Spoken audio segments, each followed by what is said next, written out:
Good afternoon, one and all. I'll begin with the instructions for the participants that they must follow while attending the webinar. Keep your camera and microphone off during the session. Ask questions at the end of the webinar or else by writing in the chat box by raising their hand. If question and answer session is not completed in time, then you can write the queries to the speaker's email ID provided in the last slide of the presentation and in your inbox. Participants will get an e-certificate if they score more than 75% in the post-test, provided the participant has also submitted the feedback form.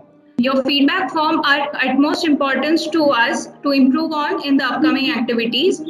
Now I would like to hand over to Dr. Deepak Anna, who will talk about the institute and also share us the idea about the webinar series.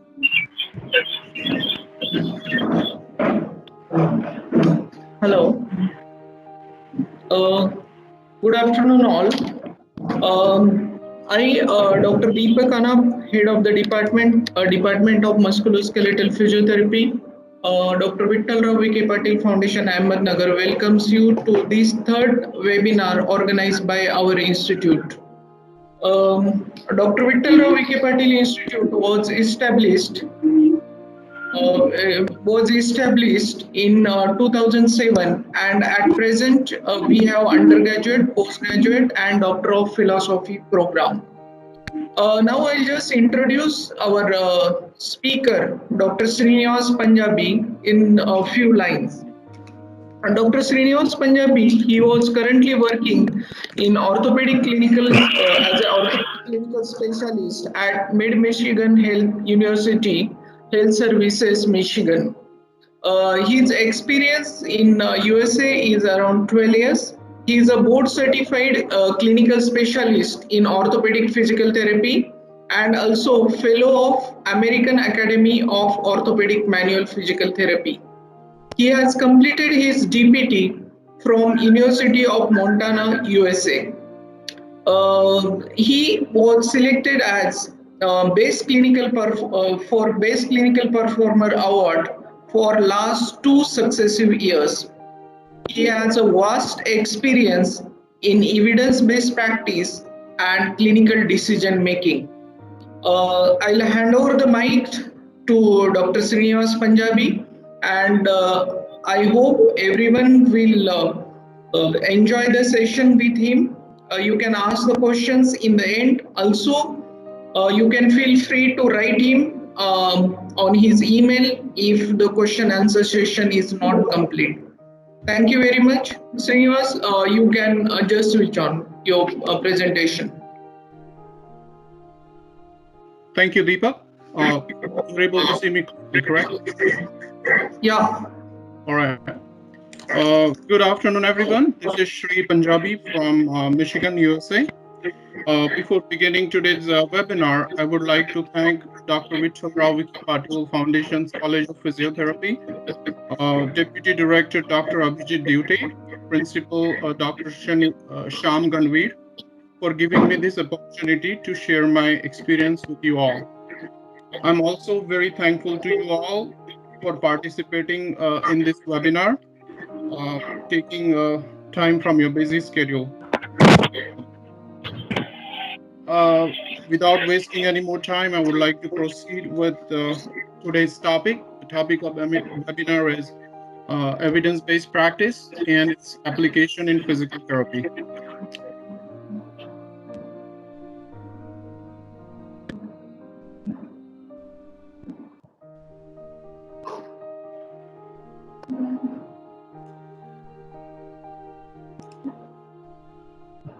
I hope all participants who are attending this webinar are able to see my PowerPoint presentation, correct? Deepak, can you see the presentation? Yeah. All right, again, welcome all, and let's get started.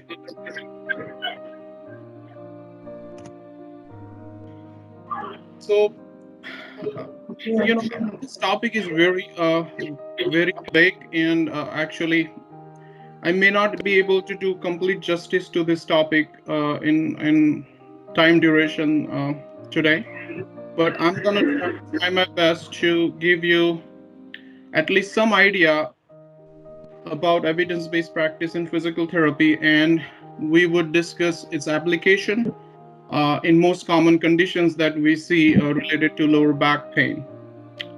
Again, I have two main objectives for today's webinar.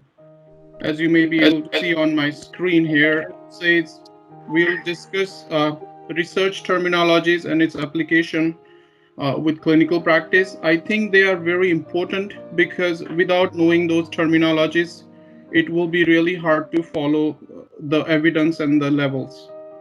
And then second objective I have is we're going to have a brief overview again about evidence-based clinical practice guidelines for lower back pain.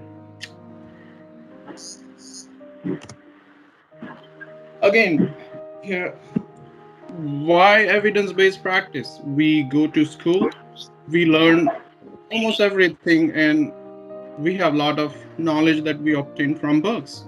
So why do you need evidence-based practice, right?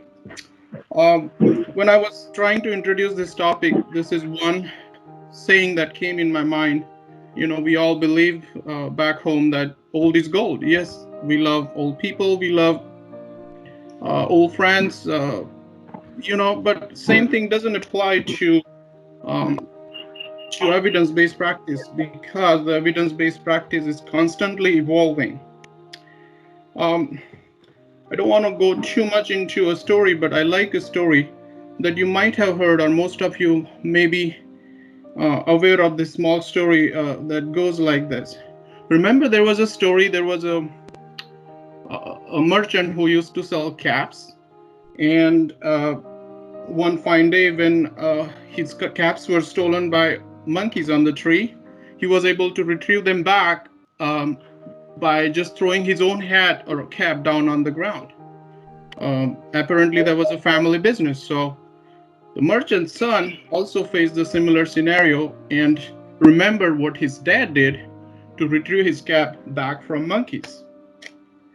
Now the grandson, who also was a merchant and selling caps,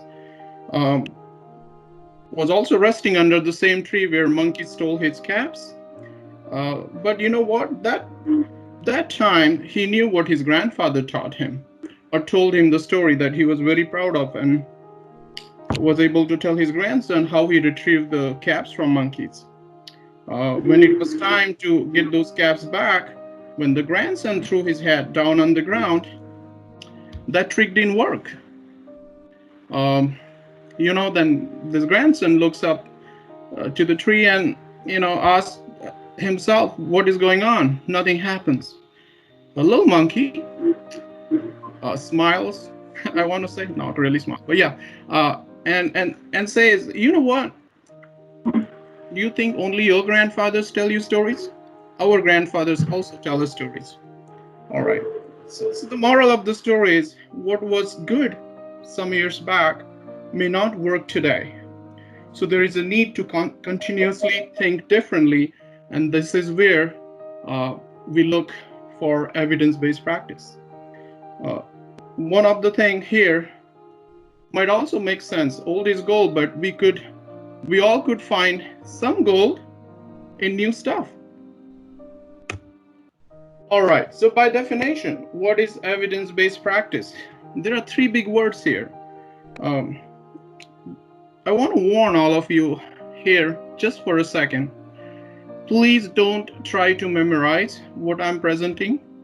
If you could understand part of it, I think I would assume my webinar was successful. And if you don't understand, I'm always here to help. You would have to go back to these PowerPoints and read it, and maybe try to make sense to yourself when you have time. So again, please do not try to memorize whatever I'm going to speak or say in this webinar. Let's go with the definition. There are three important words: explicit, conscientious, and judicious attempt to find the best possible available research evidence to assist healthcare professionals to make the best decision for their individual clients. All right, I can see your face now. Looks like this. All right, please hang on and don't feel overwhelmed here. 3 important words that I said earlier in this slide. Explicit, meaning something that is stated very clearly without leaving any room for doubts or confusions. Conscientious, meaning something that was done right while performing your duties and while striving to do your best in your duties. And the last thing, judicious, which is mentioned in this definition, which is mostly used in intent of making sound clinical judgment while you see your patients. So 3 important words. If you could understand the meaning of these 3 words, it's very easy to follow what is evidence-based practice. Again, it is all about integrating individual clinical expertise and the best external evidence.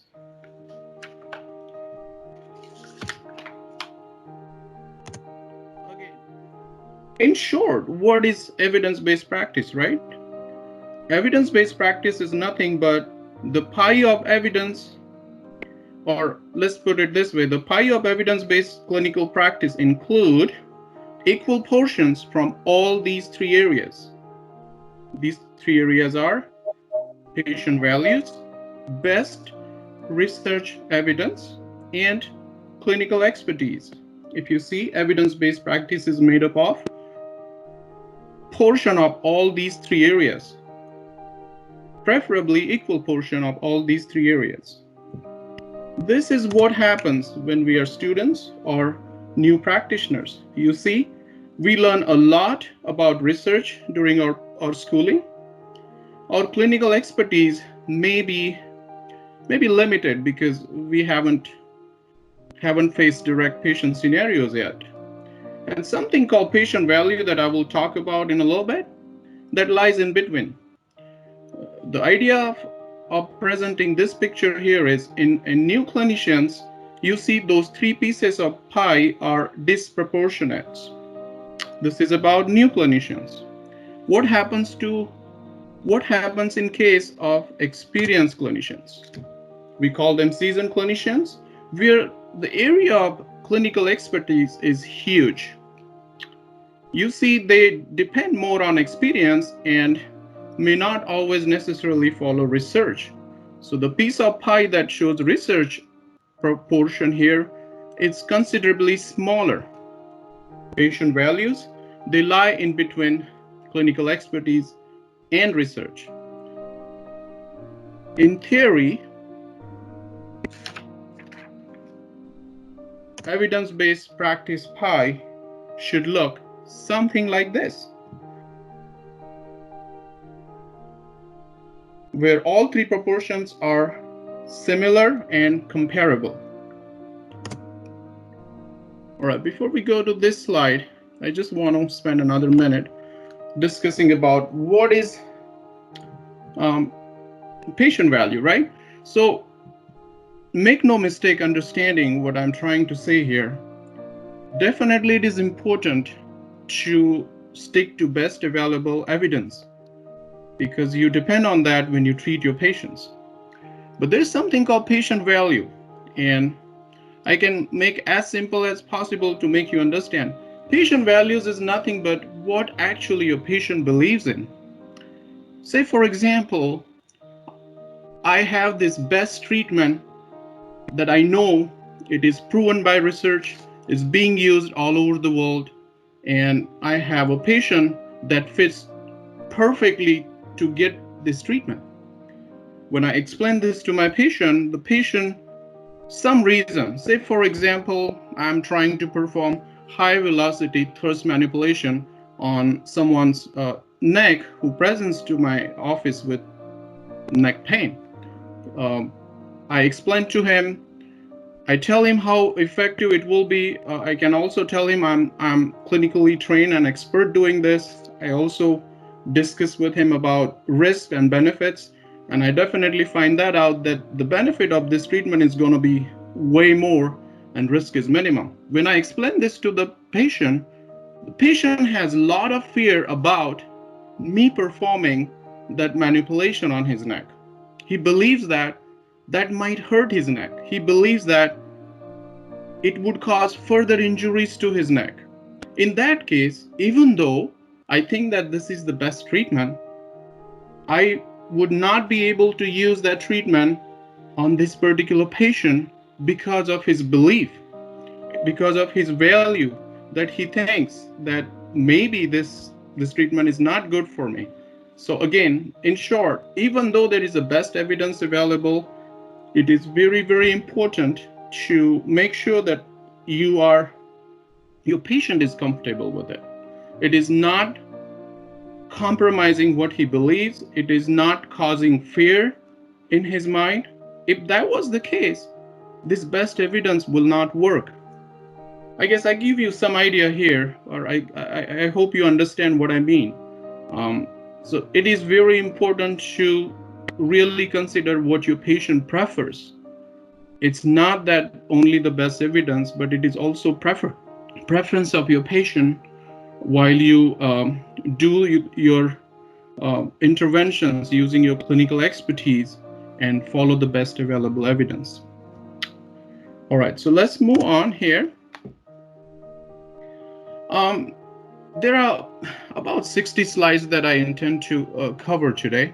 Some of these slides I may go very fast, and I will have you guys look at it later whenever you get time, and maybe try to learn about it. But here is something I'm going to talk about more of terminologies and how this research terms could be applied, or we must know these research terms to understand the guidelines that I will present in later part of the presentation. So consider anything that you see in research, the data is truly relevant. You must know that there's so much research out there. You don't want to follow something that is not relevant or wasn't researched properly. You always ask questions that would disprove rather than confirm what you think. Remember, things that you know, only that you can see on your patient. So you must have a good background of clinical conditions to understand conditions as well. But here, something that also is important, most times what you think may not be correct. Remember that you are wrong more often than you think.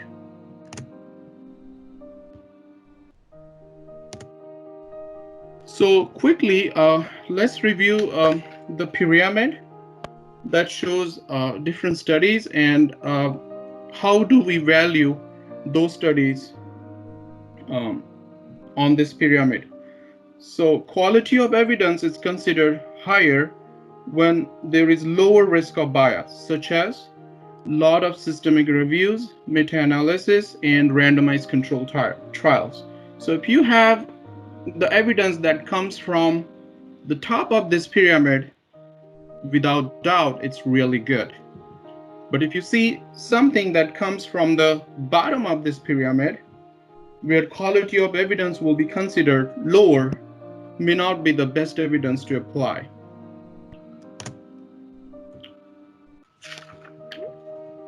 This is something for you to read it later and understand how the level of evidence is graded from level 1 to 5, as you see in this table. So level 1 is considered good, best. Level 5 is considered not so good because it's based on expert opinions.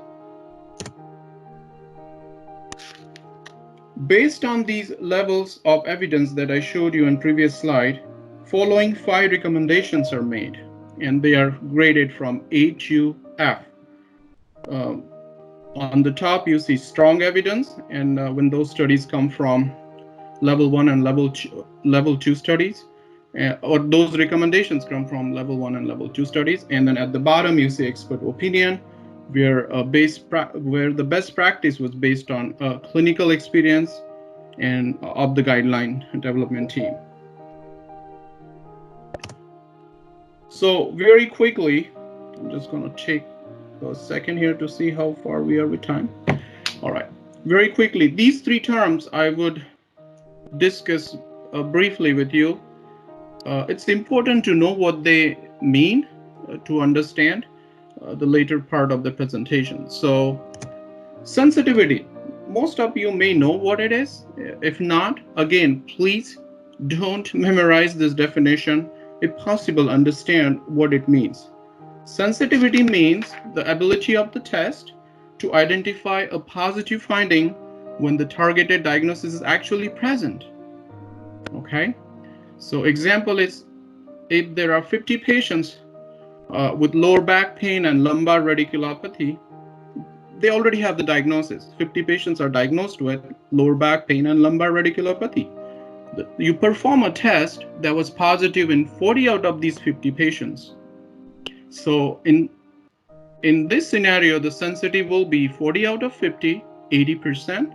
So you'll be confidently able to say 80% of the time the test was correctly able to find lumbar radiculopathy. Sensitivity is nothing but finding the test being positive when the actual diagnosis was present. Again, don't think too much. It is not that hard. It's actually much easier than the definition. Another term, specificity. Specificity is the ability of test to identify if the disease or condition is absent when it is actually truly absent. Same example, 50 patients without lower back pain and radiculopathy. The test was positive in 5 out of these 50 patients, meaning it was negative in 45 patients. Again, it means that it was truly able to tell that those 45 patients did not have lumbar radiculopathy when the actual condition was absent. So test was able to identify that. In 45 out of 50 patients, the test is correct 90% of the time in identifying patient with no radiculopathy. So specificity here with that particular test will be 90%. I would like you to read these two words as snout. Do not read N in first word, snout, and spin. Do not read P in the second word, spin. So just why we write these way, understand. Sensitive test, when it is negative, it will help you to rule out the diagnosis. That is why it is called snout. Easy to remember. Sensitive test is S, negative is N. When it is sensitive test, when it is negative, it will help you to rule out the diagnosis. SP, PIN, spin. Specific test, when it is positive, it will help you to rule in the diagnosis. I hope this is not too much, but again, please remember only this part for now. By definition, snout meaning a diagnostic test that has high sensitivity and negative, and when it is negative, it helps you to rule out the diagnosis, and vice versa, when the test is positive, it helps you to rule in the diagnosis. Okay, this is the last term that I'm going to bombard with you is likelihood ratio. So 3 terms: sensitivity, specificity, and likelihood ratio. Likelihood ratio is made up of both sensitivity and specificity. It is basically a ratio of probability that test result is correct to the probability that test result is incorrect. It incorporates both sensitivity and specificity of the test. It assesses the potential utility of particular diagnostic test. I will have you think about these lines later, but for now, there are 2 likelihood ratios that we're going to discuss. One is called positive, one is called negative. The positive likelihood ratio is that a positive test result was obtained in a person with condition as compared to a person without condition. Simply, positive likelihood ratio is calculated by sensitivity, dividing it by 1 by specificity, as it is in here, this in formula. Positive likelihood ratio is considered significant when it is more than 10.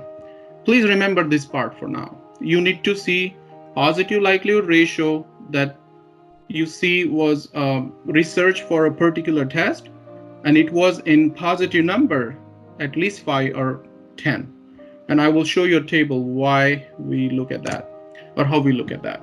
Negative likelihood ratio is that a negative test result was obtained in a person with the condition as compared to a person without condition. Negative likelihood ratio is considered significant when it is less than 0.1. All right, please bear with me here.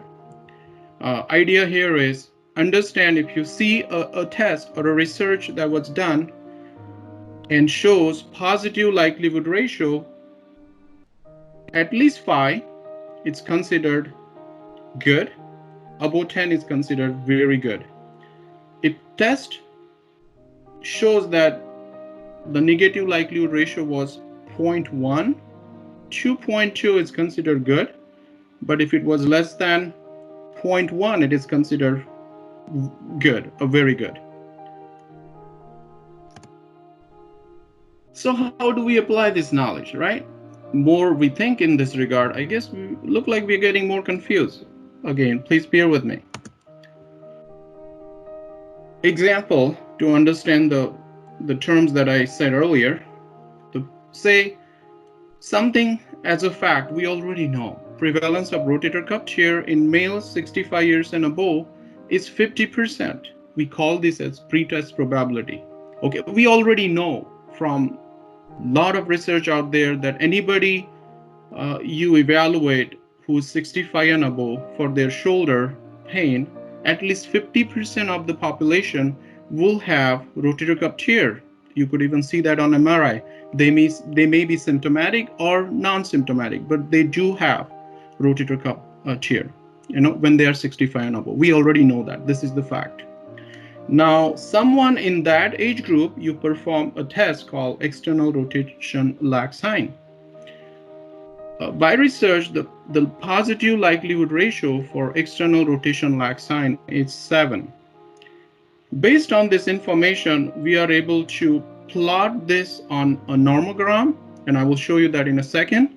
The post-test probability, meaning you see a patient who is 65 and above for shoulder condition, you perform a test that is external rotation lag sign, and that was positive. You are very confidently able to say that this patient has tear in his rotator cuff. Your confidence is as high as, or your confidence level is as high as 90%. So this is how normogram looks. And here is how I plotted that information. Patients with age group 60 and 65 and above, we already know the pre-test probability of having rotator cuff issues or problems is at least 50%. The first line on the left. The likelihood ratio with the test that I performed, external rotation lag sign, was 7. The middle line you see here. And if I draw this line towards the right side, it goes as high as, if I connect these first two dots, it goes as high as 90%. That is your post-test probability. So that was just the example to make you understand which test to use, right? You open any orthopedic evaluation book, say for example David McGee. There are so many tests. You see a patient, you always don't have time to perform all those 4, 5, 6, 10 tests. In fact, more tests you perform, you're not going to get anywhere. You're going to get more confused. So when you evaluate your patient, it is very, very important you pick some tests from that group that has high sensitivity and low negative likelihood ratio to screen your patient and rule out the condition. You know, the idea is when you evaluate patient based on patient's presentation, you may have 10 things in your mind. Patient can have supraspinal tendinitis, patient can have impingement, may have adhesive capsulitis, may have rotator cuff tear, may have subacromial bursitis, acromioclavicular joint issues. So you have so many tests and so many conditions. So you want to try to perform tests they are more sensitive to rule out certain diagnoses. And in that case, try to pick those tests which have high sensitivity and low negative likelihood ratios. Now, most of the orthopedic evaluation books will be able to tell you these numbers if you look at. If you do some research, every test or most of the tests are being researched in regards to their sensitivity and likelihood ratios for certain clinical conditions. So again, I just said, try to use tests or try to use tests to screen patients. Those tests should be sensitivity, those tests should be with high sensitivity and negative likelihood ratio. Try to rule out as many conditions as you can while you're evaluating your patient. That way you will be able to reach to your final diagnosis.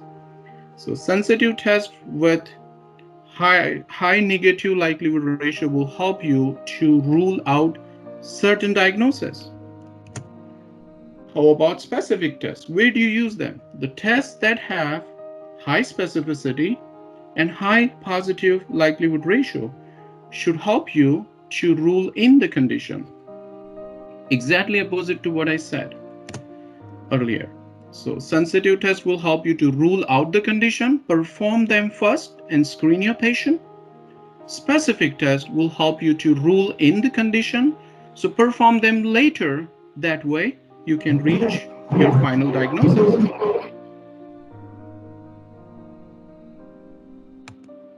All right, so here's what we learned so far, and we'll go to the second part of webinar.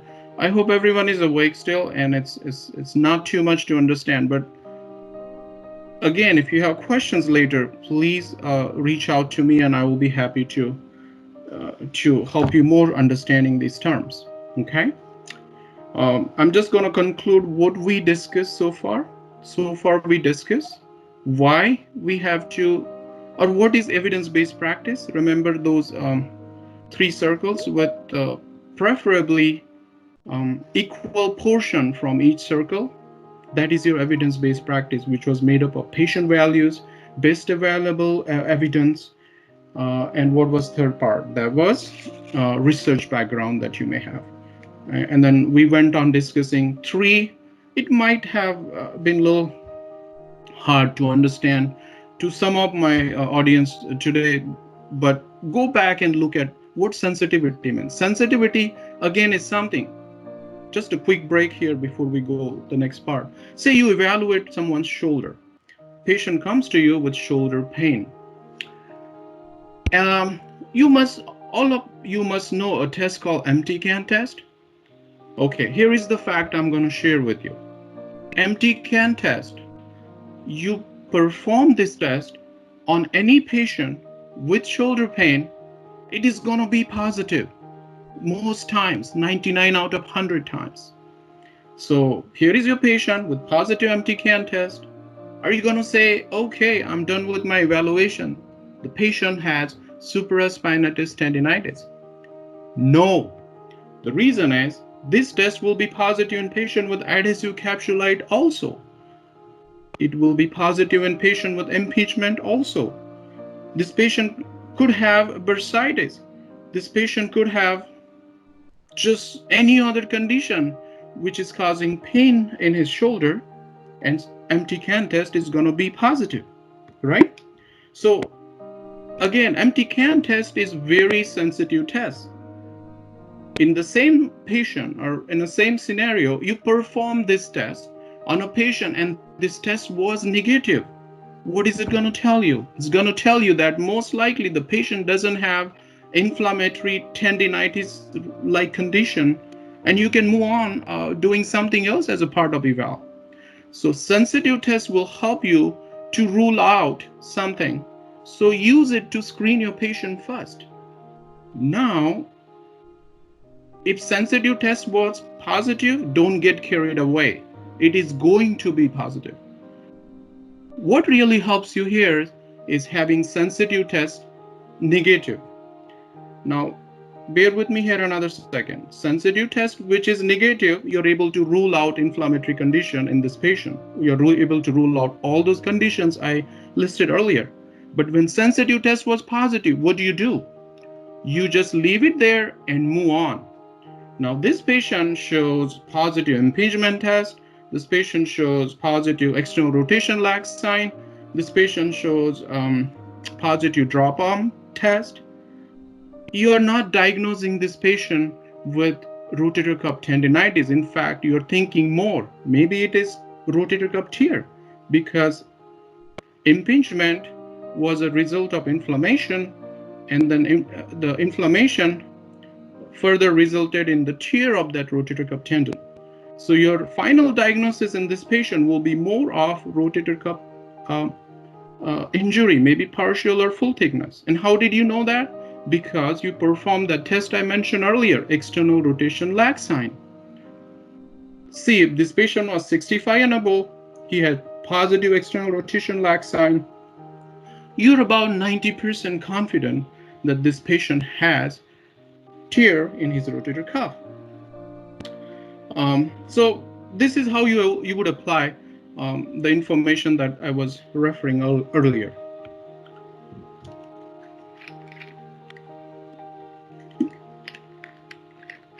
All right, I hope you all are still awake, and we're going to move on a little more interesting that applies to our everyday practice. So all these clinical practice guidelines that I'm going to discuss, they are based on current evidence. They're developed by orthopedic section of APTA in conjunction with World Health Organization. And what is the rationale for this? These are three rationales. These clinical practice guidelines are going to help you to enhance your clinical practice. It's going to stimulate further clinical research. And it is also helpful in countries where the healthcare is driven by insurance system for payments. All right, so I'm going to go through few of these initial slides rather much quicker, and then have you look at it later if you want to know more about it. These guidelines were developed in 2007 by APTA for common clinical condition or syndromes. We're going to discuss more about lower back pain. We're not going to go any other condition today because of limited time, but we're going to stick to lower back pain. And we're going to discuss these guidelines. They are developed by APTA following best available evidence. This was the process how they did it. You could go through that later. Remember, we talked about levels of evidence earlier. I said the level of evidence could be graded in 4 of these levels. The level 1 is really good and level 4 is not so good. Based on those levels of evidence, the recommendations were made in these 6 subgroups or classes you may call. Anything that was rated A, that the evidence comes from very good, high quality randomized controlled trials and systemic reviews kind of studies. And anything that was graded F was not so good. So the definitions of these terms are here. As you see here, strong evidence came from all those studies. They were classified as level 1 or level 2. And then expert opinions were not based on so many studies, but it was rather described by a guideline development team. All right, so today, as we are moving on with clinical practice guidelines for lower back pain. This is the second portion of a webinar.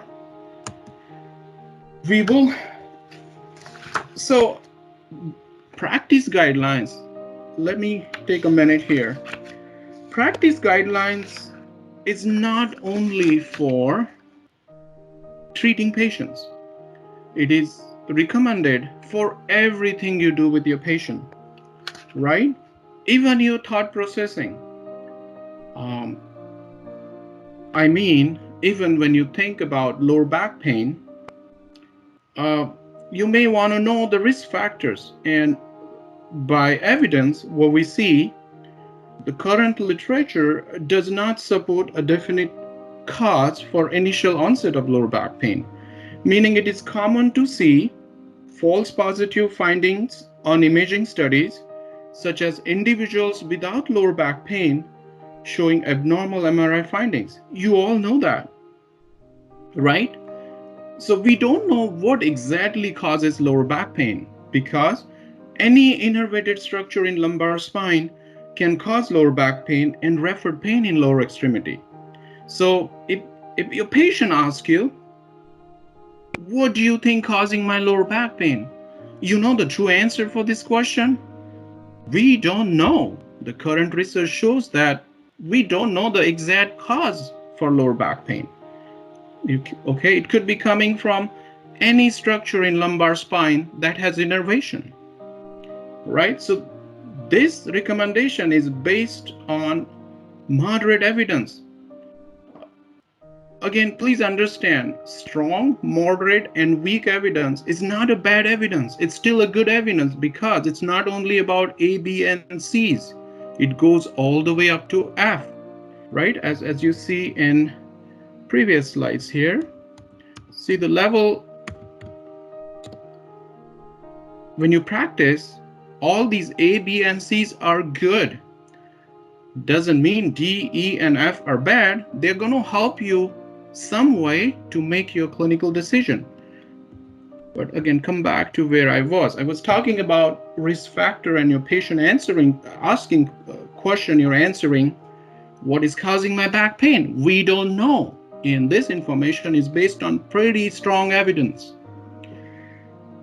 What it also tells us is the back pain cause could be multifactorial and can be specific to certain populations, such as back pain is associated with people living in poor socioeconomic status. It is common in females than males. The prevalence of lower back pain increases with age.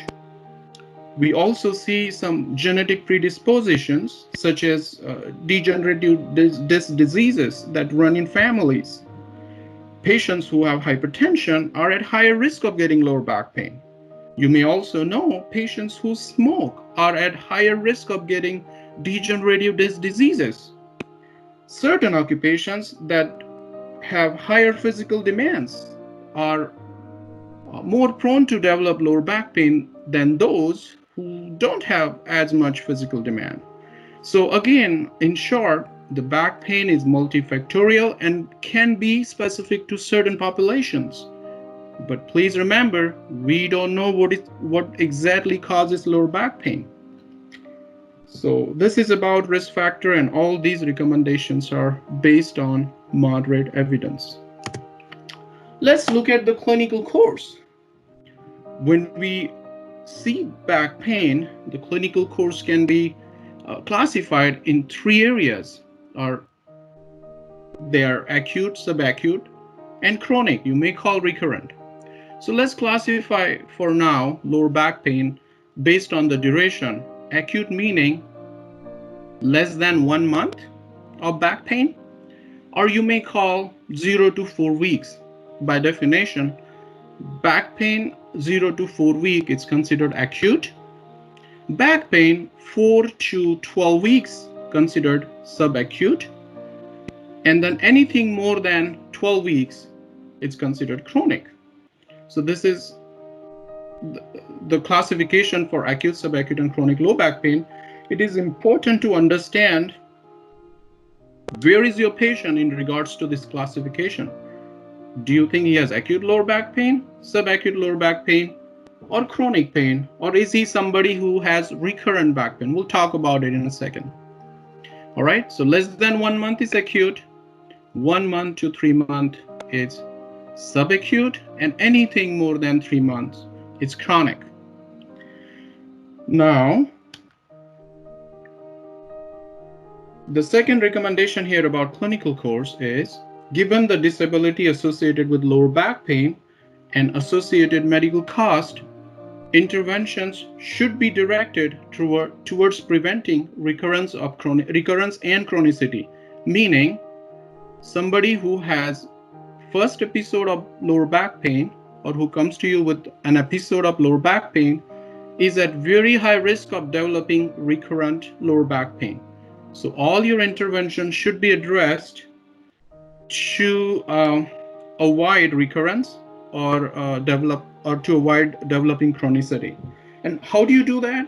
What are the risk factors that tell you that this patient is likely going to have chronic lower back pain or recurrent lower back pain? Somebody who presents to you with excessive spinal mobility. They have something like hypermobility syndrome, or they have some psychological disorder, or they have very passive coping strategies. They're afraid and fearful of pain. So those are the high-risk patients you want to be really working to avoid recurrence and chronicity, because they are at high risk of developing that. Now, this evidence is based on foundational or theoretical evidence, which I don't mean I will not use this. This is what we have available. So maybe understanding it and applying it on your patients is still good. Let's move on to next one. Differential diagnosis. The recommendations here are based on strong evidence. And what are those recommendations? Now you're evaluating someone with lower back pain. It is very important to do your clinical decision making and find out whether your patient is in fact appropriate for physical therapy management. Look for those red flags. In smaller percentage of patients that present to you with lower back pain, you may see something serious such as cancer, cauda equina syndrome, or spinal compression fractures. So it's very important to identify these red flags. And when these signs and symptoms suggest more serious medical pathology that may be present in this patient, it is important to refer them to the appropriate providers. Another very interesting thing that you may want to know, it's not always that you see something as a red flag and you decide that, okay, I should wait on treating this patient because I see this and this, and he needs to be evaluated to rule out maybe spinal compression fracture, maybe he had unexplained weight loss, maybe he had spinal cancer. So you see something like that and you make that call that at this point I'm going to have this ruled out before I decide to treat this patient. This is fine. But what if you miss all of that? You started treating patient, you were not able to really catch any red flag. Maybe you missed it, okay? Just for understanding purpose, assume that you missed it. But there is another very important red flag that you want to remember. If symptoms of your patients were not resolving with treatment, or I would call failure to improve after reasonable physical therapy intervention, can also be a sign of serious medical condition. A patient that doesn't improve in 30 days, that could also or should also be considered as a red flag and should be referred to another practitioner for further evaluation, maybe to their primary care physicians, right? So failure to improve, remember that, can be a red flag as well. All these recommendations that I just said about differential diagnosis, finding a red flag, are based on strong evidence. Examination, we're going to go through this a little quicker. when you examine patient, they recommend, or these guidelines recommend, that you use one of these scales. They're either Oswestry Disability Index or Ronald Murray's Disability Questionnaire. And these recommendations are based on strong evidence. So when you see a patient with back pain, if you want to go by evidence, please use one of these disability questionnaires for monitoring change in your patient status throughout the course of treatment. Interventions. Now the area that you're looking at treating your patient, you found out that my patient has back pain. He asked me a question, what caused my back pain? I explained to him that we don't know for sure what is causing it, right?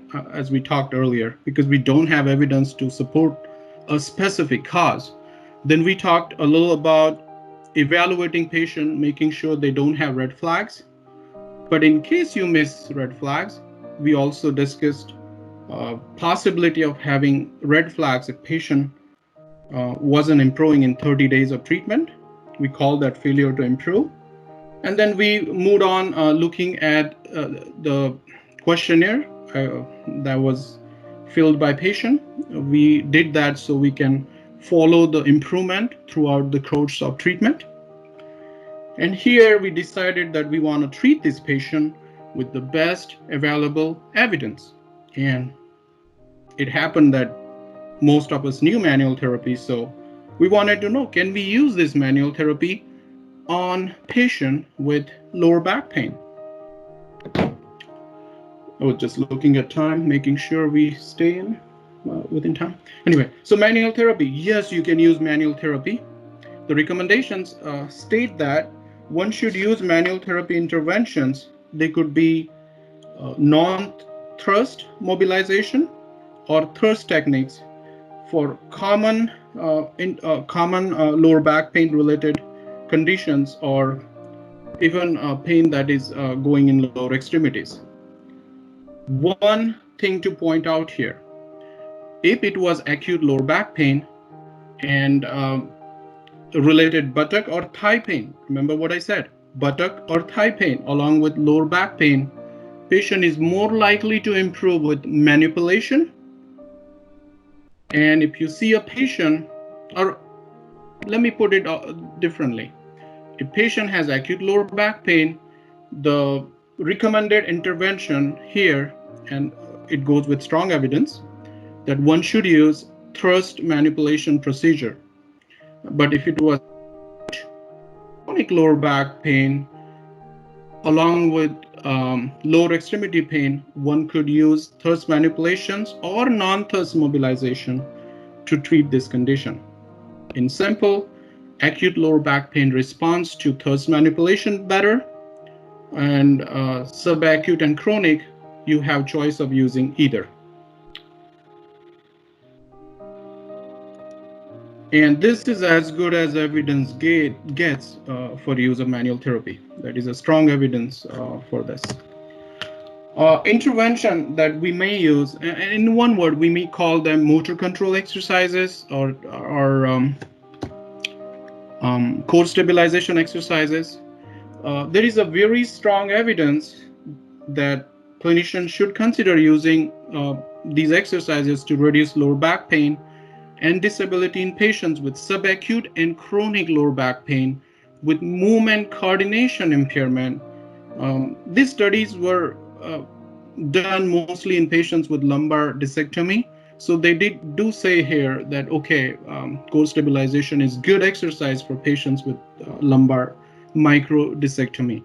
I don't mean to narrow it down. What I want to say here, there is a strong evidence to use core stabilization or trunk strengthening exercises with patients who show movement coordination impairment in their spine, right?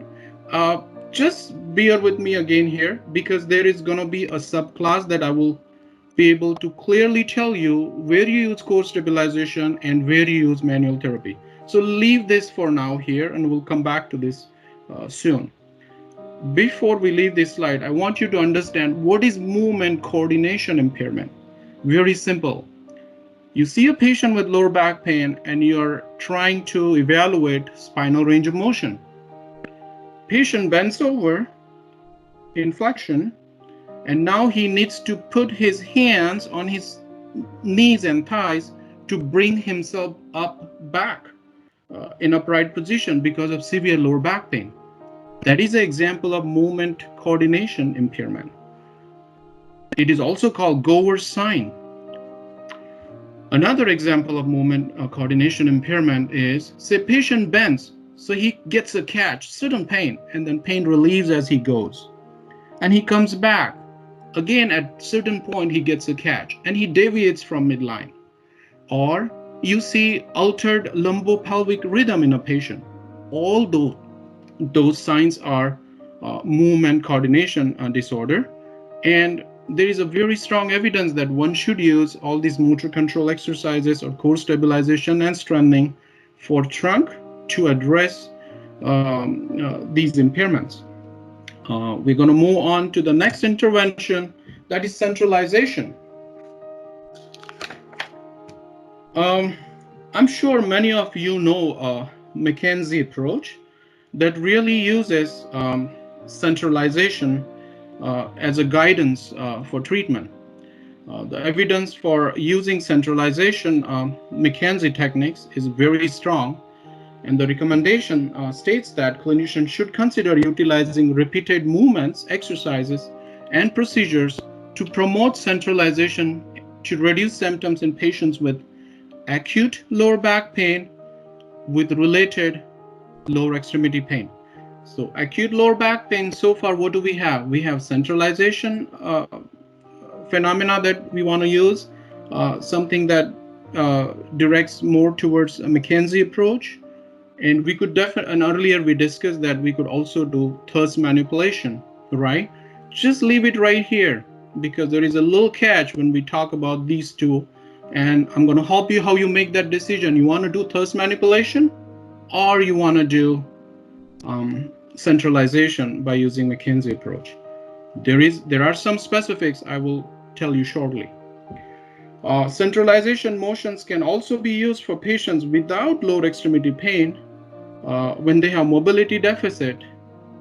And when do you make that call? When do you decide to use those? Say if there was a specific direction preference that was determined based on immediate and lasting improvement in pain after performing repeated flexion, extension, side flexion, rotation, then you may use that approach to treat this patient, okay? It could apply to acute, subacute, and chronic lower back pain. Again, I'm summarizing this slide right here. I'm saying McKenzie approach has very strong evidence for acute lower back pain and lower extremity pain, right? The patient who presented with lower back pain with lower extremity pain. And then repeated motion in direction of either flexion, extension, side flexion, or rotation in patients with lower back pain with mobility deficit, meaning they didn't have lower extremity pain, can also be used, and there is a strong evidence for that. I'm going to leave it right here for now. Let's move on flexion. They are traditionally called Williams flexion exercises. They have long been considered as a standard treatment for patients with lumbar spinal stenosis. So we do have evidence to support flexion exercises. Evidence is weak, but it is still good to apply to practice.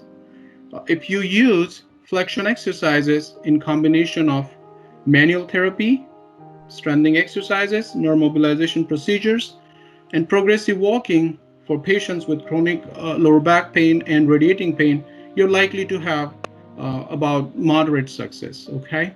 So yes, when you see a patient with stenosis, this would be still one of the most recommended treatment.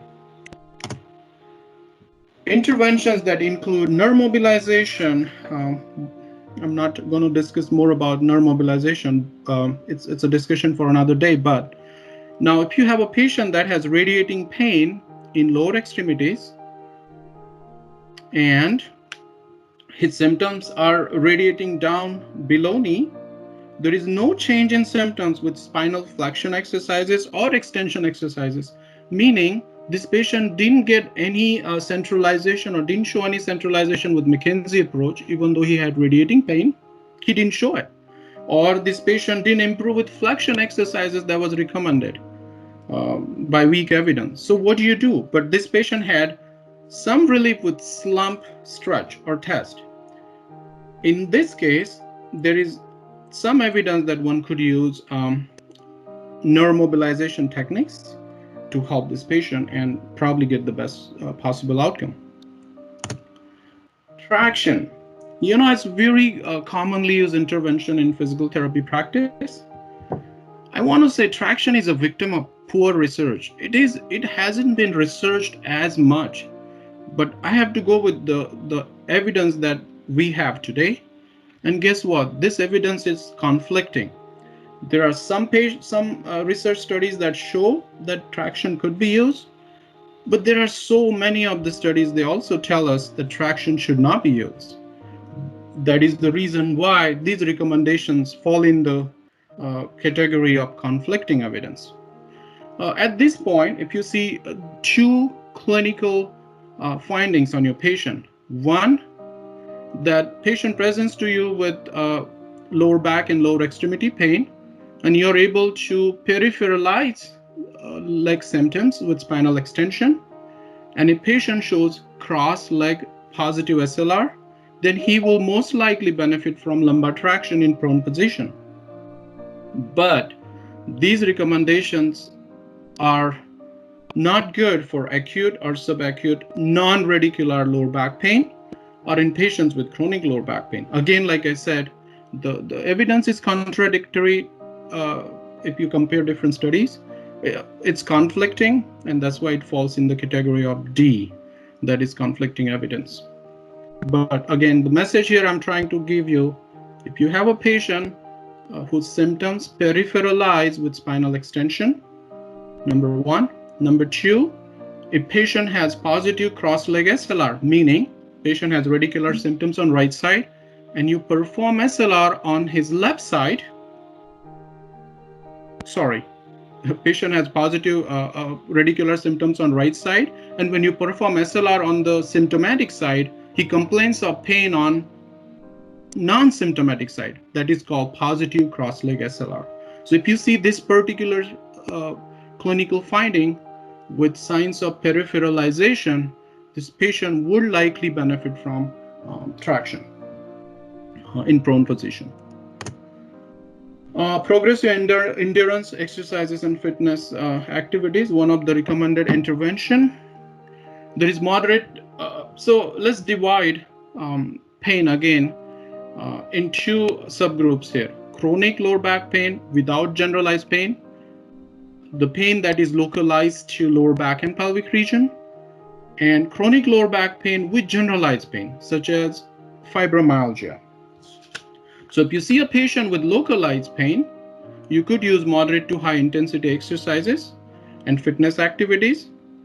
If you see a patient with lower back pain that is chronic, but also has more of generalized pain like fibromyalgia, it is very important to use or select low intensity submaximal fitness activities and endurance activities for that patient. The reason here is, what you want to understand, if patient has generalized pain such as fibromyalgia, they have increased neural sensitivity that is associated with deconditioning and poor aerobic fitness. They have altered central pain processing. Physical deconditioning is also associated with conditions such as fibromyalgia is also associated with heightened immune system response. So in those patients, if you consider doing high intensity exercises, it's more likely going to cause increase in pain. It is going to have increase in immune system activation. So it's important you identify those patients with generalized pain and try to make your selection restricting to low intensity submaximal fitness activities or endurance training. I have 5 more minutes, I guess. I'm almost there. Patient education, very important. When you see your patient, always make sure that you're not creating any fear in your patient's mind. And how do you do that? Please don't recommend any bed rest for back patients. And another and most important thing, try not explaining in detail about pathomechanics of lower back pain. You know why we say that? The reason is we ourselves don't know what is causing it. So what is the point explaining with the model, showing patient, hey, this is the place where likely your symptoms are coming from, this is where it is being compressed? No, that could only create more fear in those patients. Instead, try to focus on these strategies. Explain patients about anatomy and structural strength of human spine. Explain them neuroscience of pain. Make them understand that there is overall favorable prognosis with lower back pain. Teach them about coping strategies and decrease their fear and catastrophizing. Encourage early resumption of activities, and also make them understand it is important to see improvement in activity level, not just pain level. I would rather say try to be active if you are able to, even when you still experience some pain, because that is the best strategy to deal with patients having lower back pain. Do not ever encourage bed rest. I'm going to make a small pause here. I might have rushed a little faster than I wanted to explaining interventions, but please try to go back to those slides. Try to make sense if you are able to find out what you use in patient. I'm going to summarize that real quick. What do you use as an intervention in patients with, say, more of impairment you see in the coordination or deviations that are impairment you see in motion of spine? We were talking about more of core stabilization exercises. Or patients with acute lower back pain, we were discussing more of thirst techniques. Patients with subacute and chronic lower back pain, we found that there was a high evidence which was supported by level A to use non-thirst and thirst techniques. We talked about using treatment which is direction specific for achieving centralization and its evidence. We talked about when to use neural mobilization. I said, well, patient has nerve pain and radiating pain in leg. He was not responding to McKenzie. He was not responding to flexion approach. So, but he was showing some signs of improvement in pain level with possible stretch like slump. So he's the candidate for using nerve mobilization interventions. We also talked about importance of discussing with patient so we don't create any fear, make patients understand that it is not the worst thing to have. Lower back pain is a very common condition. We also discussed about encouraging active coping strategies and decreasing fear. I also mentioned not to discuss detailed pathomechanics of lower back pain with patient, rather help him understand how strong the spine is, how the pain is usually perceived, what could possibly cause pain, we don't know, but there is every structure out there in lower back region that could cause pain. So, and you know what? It's not the worst condition to have.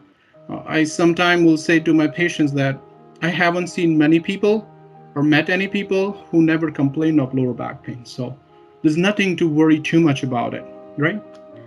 Anyway, all these clinical practice guidelines, there are some disclaimers that they gave. It's not intended to serve as a standard of medical practice or medical care, meaning it's not the only way to do what you do every day. You could use different things as long as you make best clinical judgment that fits to your patient. Adherence to these guidelines may not ensure a successful outcome in every patient. You're going to see some people that don't improve, even though you use the evidence-based treatment that was graded A. Clinicians must consider patients' values, expectation, and preferences when they treat them. Again, make sure you stick to sound clinical judgment and skills. All right, last 5 minutes, there are four subgroups that I'm going to have you look at. If you see, and this is a very good one, the subgroup that you see a patient with onset of lower back pain less than 16 days, no symptoms distal to knee, lumbar hypomobility with the testing, and if you see at least one hip with more than 35 degrees of internal rotation, and then fifth factor is fear avoidance belief questionnaire score less than 19. If you see 4 out of these 5 predictors present in your patient, probability of success in this patient with manual therapy intervention, that is manipulation, is 95%. And look at that likelihood ratio, 24, almost 24 and a half. I told you earlier, or I was explaining, anything that is more than 10 is very good. This is 24. If you want to memorize something, look at this slide one more time later. And if you want to memorize, these 5 are good factors to memorize. If your patient fits in this, even if you have 4 of these 5, you have very high chances of success. So use manipulation on someone that presents to you with these presentations, which are listed in this subgroup. There was another study that came out of those 4. If you even see these 2, still is very good, because there is high probability of using manual therapy with manipulation in patients who came to you with less than 16 days of onset of lower back pain, and they did not have pain radiating down below knee. Still pretty good chance of success. One more subgroup that I'm going to just explain to you. When do you use core stabilization? These are 4 predictors to use core stabilization. If you see a patient who's 40-year-old or younger, who shows positive prone instability test, when you evaluate, he also shows, or he or she also shows, aberrant pattern of motion, and he also has SLR more than 91 degrees. If you see these predictors in your patient, this patient will fall more towards intervention that should be addressed to improve motor control, core stabilization, and core strengthening. And there is one more I want to say about traction.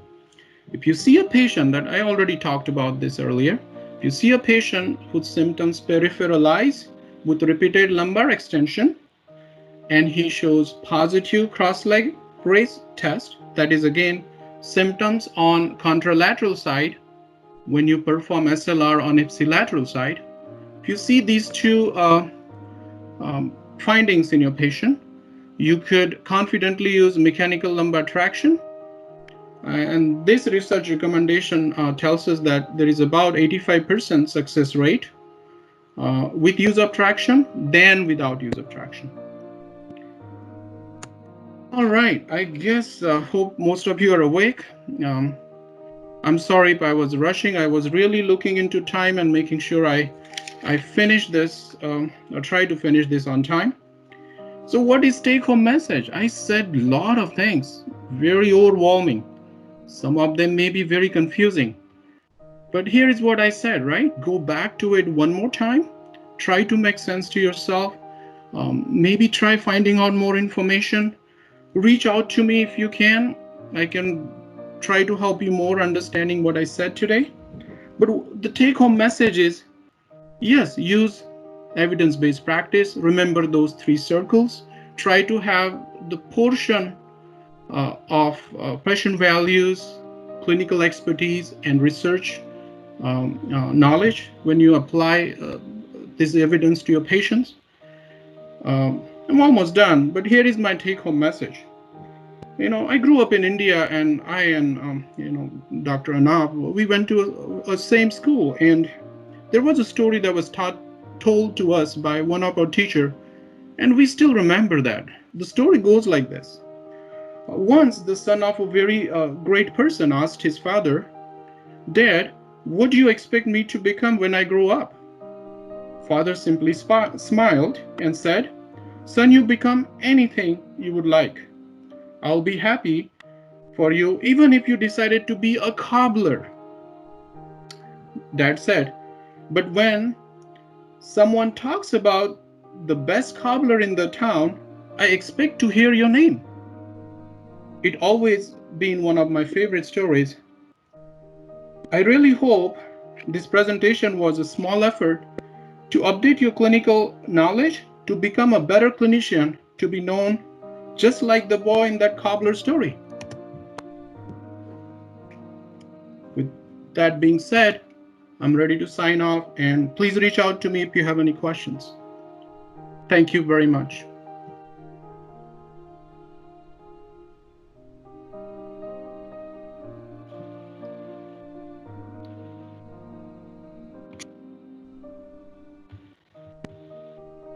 You guys there?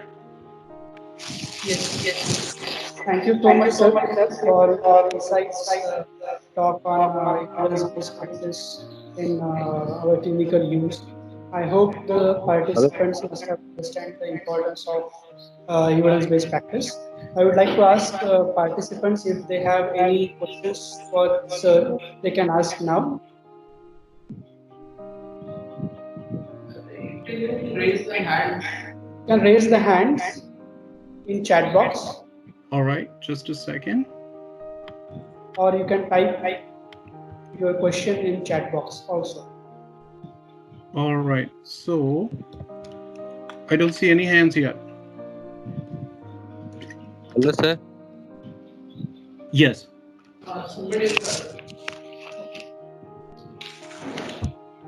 One question is there from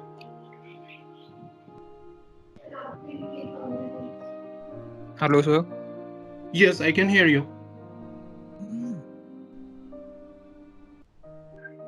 So, what is microdiscectomy? Yes. Can you hear me well? Yes, sir. Again, the recommendations that I presented were based on research that was performed in 2012. Microdiscectomy was a procedure that got popular some time ago. Patients with discogenic pain, compressing nerve roots. There was a minimally invasive surgery technique that got popular, where they are able to go through. Are you able to hear me? Yes, Hello. sir. So yes, I was discussing, or I was explaining what microdiscectomy is. It's not as popular anymore, but it's like almost like an orthoscopic procedure where it is they put a very small incision and try to remove the portion of the disc which was impinging on nerve root. So it's called microdiscectomy. It's the only portion of the disc that is removed. Thank you, sir. Okay, sir. Thank you, sir. No problem. So, after how many days we can start physiotherapy after doing microdiscectomy? Sorry, sir. Yeah, very good question, right? I never said how many times you see a patient. I never said I discussed about tons of intervention, but I never said, do you see patient once a week? Do you see twice a week? Do you see every day? I'm going to say it's based on your clinical judgment and patient's needs. If patient is independent doing what you want him to do, you may not need to see him as often. You see a patient that needs your help, he's dependent on you for performing certain exercises, he needs help with pain control, you may decide to see him often. So I want to say it is not standard. You would make that clinical judgment based on patient's needs.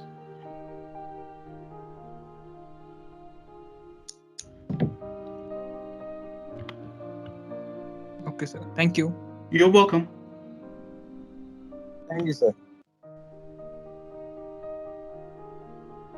Yeah, any more questions? Can I ask one or more question, sir, please? Yeah, go ahead. Yeah, how to calculate the positive likelihood ratio In sensitivity, you said about 1 is that's Yeah.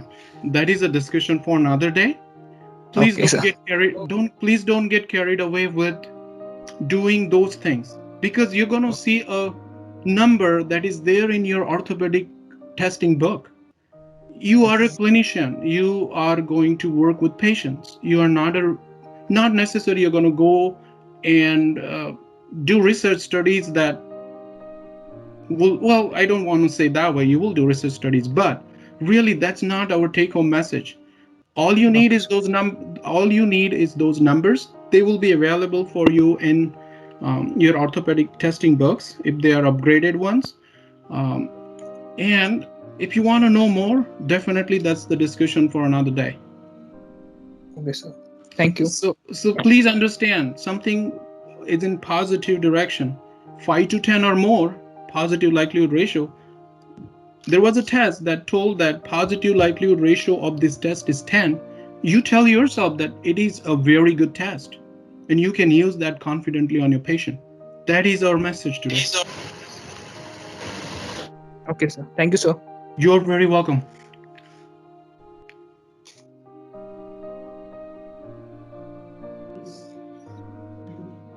Any more questions? I do have some more time, so don't hesitate asking questions if you have any.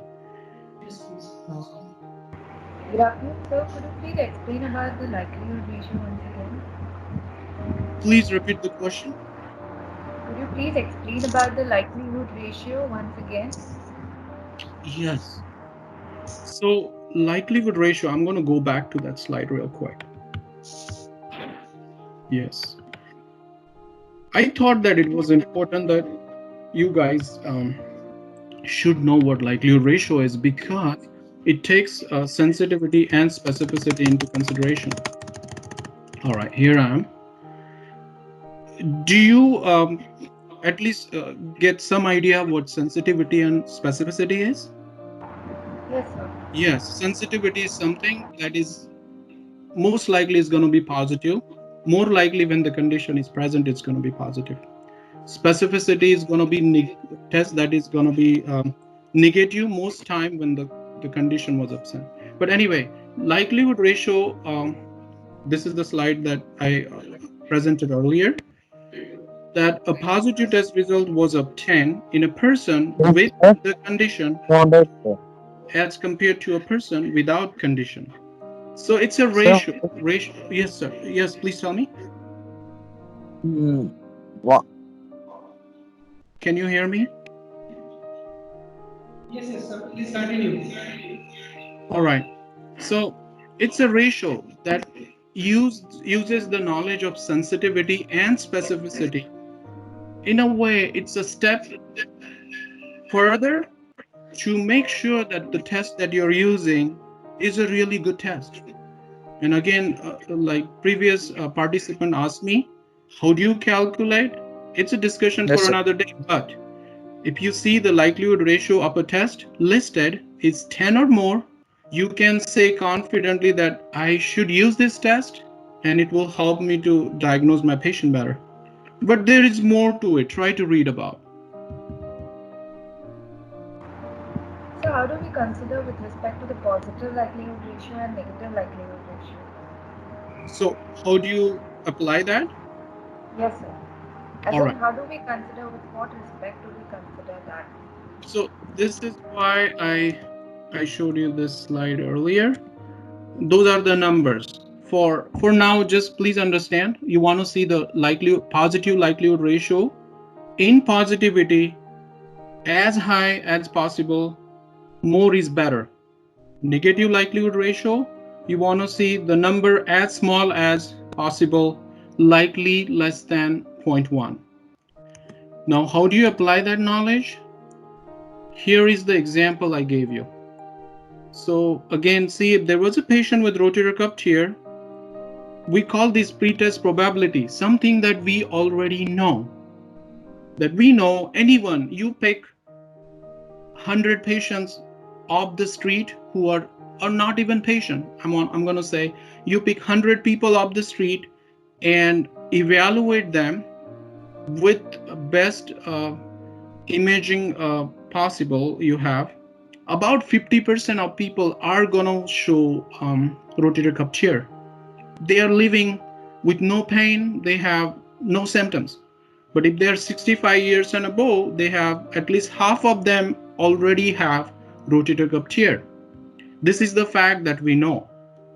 Now, there is a test which is extensively researched. It's called external rotation lag sign. And they found out that the positive likelihood ratio for this test is 7. It's more than 5, but it's not more than 10. So based on this information, we are able to plot this information on normogram here.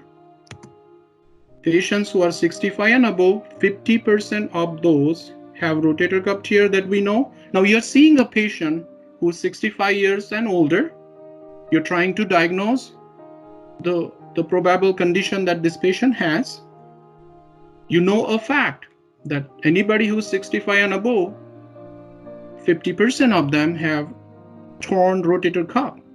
So we plotted this line from 50, and then we performed the test that was called external rotation lag sign. Why we performed this test? Because we knew that this test has fairly good positive likelihood ratio. That was 7. See the middle line, the dots connecting from 50 to 7, and we trace this line further on the right side. This shows the post-test probability. And in the bottom, the lines are named pre-test probability, likelihood ratio, and post-test probability. So based on this fact, 65 years and above, 50% have rotator cuff tear. Test that was external rotation lag sign I performed on my patient. The positive likelihood ratio was 7. I am confidently able to say that my patient is likely presenting with rotator cuff tear, and that is what is causing his symptoms. And what is my confidence level here? About 90% based on these facts. You may have a test that shows negative likelihood ratio and you have the pre-test probability information available, that you may be able to plot that on this normogram and you will see the post-test probability accordingly. Does this answer your question? I was trying to explain with example how you use the information that is already available to predict the post-test probability. Yes, sir. Hi, sir. This is Dr. Pankaj. I wanted to ask meta-analysis of RCTs. What is meta-analysis of RCTs? Pankaj, please again don't get carried away with those big words. They are very high quality research. If you review some research studies, they will tell you what kind of study it was.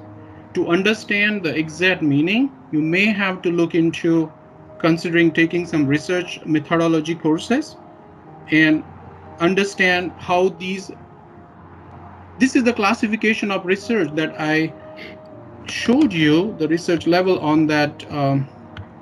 Where was that slide? 1 second. So again, I'm trying to say that here, let me click on that again.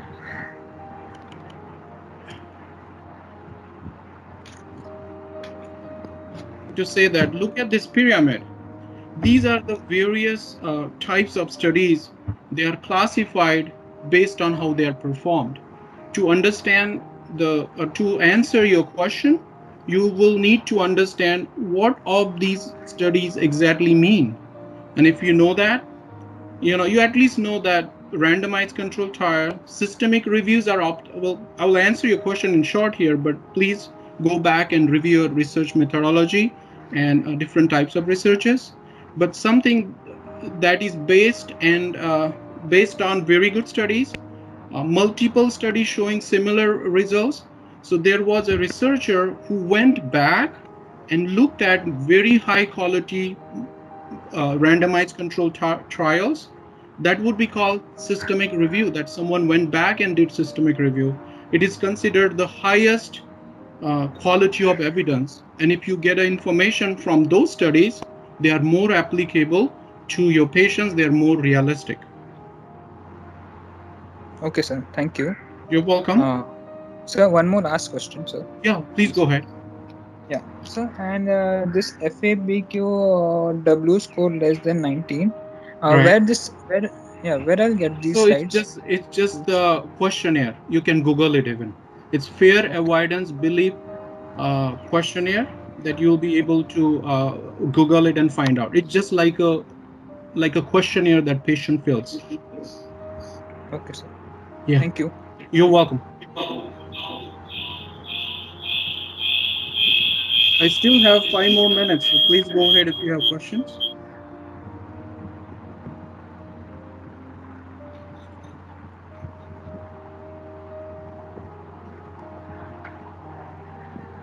Uh, I'm also very sure that each one of you will have access to all these slides.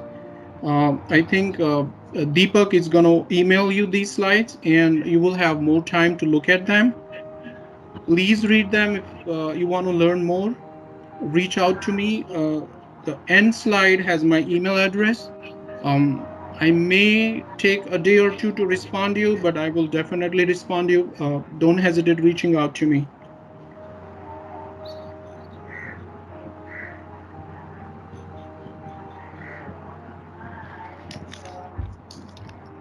So I think we should stop taking questions in the final conference. Finally, we have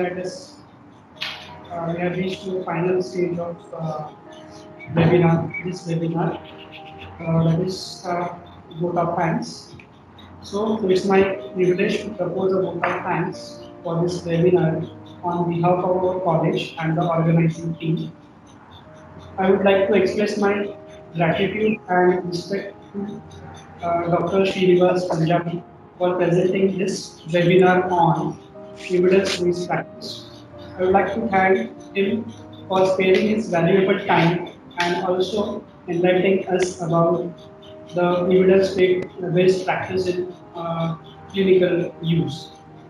It was very informative, sir. I would like to thank again to our Deputy Director, Sir, then our Principal, Sir, Dr. Shyam Gandhi, Sir, Dr. Suvarna Gandhi, ma'am, who have always been a great support for organizing such great events. And lastly, I would like to thank all the staff, teaching staff, students, and lastly the participants for participating in this webinar and made this webinar very successful. I hope this knowledge and the exposure will help all the participants for using the best clinical practice, using evidence-based practice in their clinical practice. Uh, Finally, I would like to thank our IT department also for their constant technical support. Thank you all for joining this webinar. Some important announcement. Again, finally, I want to again repeat those announcements. The link for online post test and the webinar feedback is already provided you on your email. The e-certificate will be only issued to first 100 participants who scored more than 75% in the post test. And also please note everyone that it's compulsory to submit the feedback form.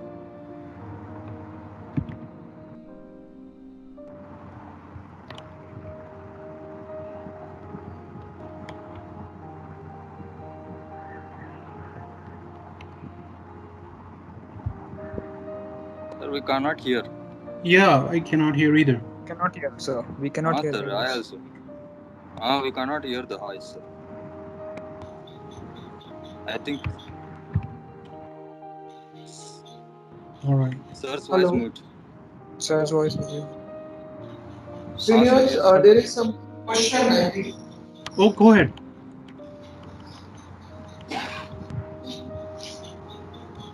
Oh, I can hear.